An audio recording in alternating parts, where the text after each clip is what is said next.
Hey, what's going on, all you super people out there? I'm Duuz-Diz-Din, and I'm coming at you with another review of Super Dragon Ball Heroes. This is episode 22, titled Fu's Plan, The Threat of the Dreadful Universe Tree. Now, technically, this is also the second episode of the Big Bang mission, but technically, it's all kind of the same series to a certain degree. So it's not necessarily another series. It's still all the same series because it's all still the same plot line. You feel me? So now this episode is pretty fun. A lot of exposition, but at the same time, I feel like there wasn't enough exposition in places. Let's jump into it, shall we? As we get Goku going toe to toe with Beerus, and Beerus is not even phased by any of this. Now, granted, Blue form has not gained the best reputation amongst Dragon Ball fans because it just hasn't been shown to be that powerful in the grand scheme of things. Whenever we see it show up, it's just kind of like it's blue form. It's kind of hit or miss if it's actually going to be doing anything prominent, and it really doesn't here. Goku kind of gets his face smashed in. Vegeta tries to step to Beerus and gets blasted away for his troubles. And Xenotrunks, bless his heart, doesn't even go super to try to go at Beerus. He just comes at him with a sword, and it's just like it's Trunks' first appearance going up against Goku all over again. And this version of Trunks is at least Super Saiyan God levels of strong. We've seen that with the 20th episode. He can at least go that far. So it's just like, Trunks, you gotta pull out more than just that to go at Beerus. But I like this because it goes to show that Beerus is still seen as a credible threat. But at the same time, it's always kind of obvious that, yeah, they wouldn't have been able to really take on Beerus, even if this wasn't a promotional anime where power levels don't mean shit. I still feel like Beerus would at least have a decent time of handling the blue versions. Maybe not this easy of a time, but it remains to be seen. But everybody's just kind of standing on the sidelines because they're not powerful enough to get in on this. Like, even Trunks stepping in on any of this is kind of like, I don't know, man. You kind of feeling yourself a little too much to be stepping to beers. But also, can't really step in because all the other gods of destruction are on the sidelines. So even if Beers was having a tough time, it's just like, congratulations, you still have all the other gods of destruction from all the other universes out there. So it's just like it's an effort in futility. But this pitiful display ultimately, I mean, unless you really love beers, otherwise this was probably a great thing for you to watch because it's just beers whooping ass. We don't get enough of that, honestly. But the Zeno version of Goku and Vegeta show up to kind of direct everyone from the schoolyard fight where some 10-year-olds take on a 30-year-old man, and they direct their attention to something funky going on with the sky, namely that the roots of the universe tree have started to infest this universe, draining the energy from the planet. And all the other gods of destruction are just like, uh-oh, this seems massive. Let's check in on our own universe, only to see certain planets being infested with these roots and being dissolved and drained away to literal stardust. So they all bounce because it's just like, okay, yeah, we gotta bounce and deal with this. We can't be playing around over in Universe 7.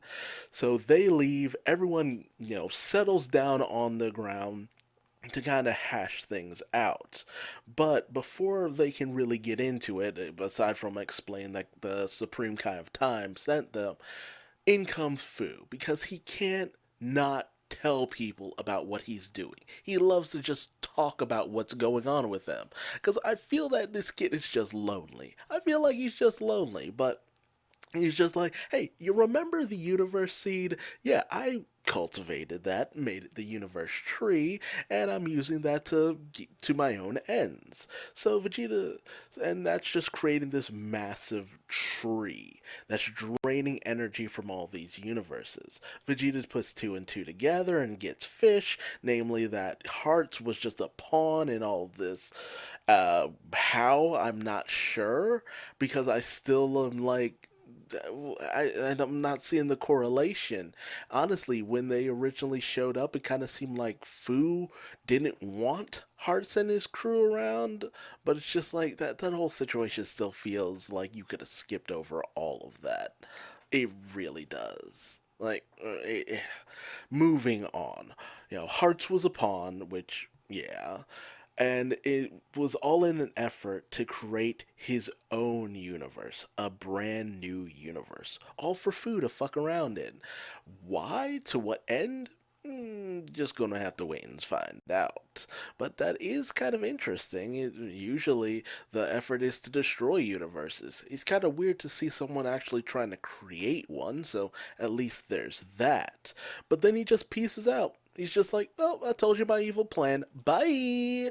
He just warps on out of there. But then again, that's been Fu's character ever since he showed up in Xenoverse 2?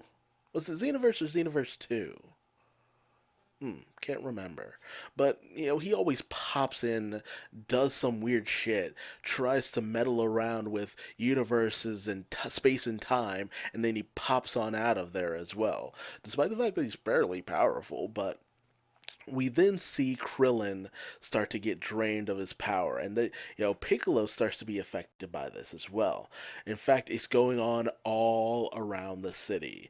Power is just being drained from everyone, and it's only thanks to Beerus using his Akai energy to counter the universe tree that he's able to keep everything sustained and basically keep Krillin from dying by just standing around.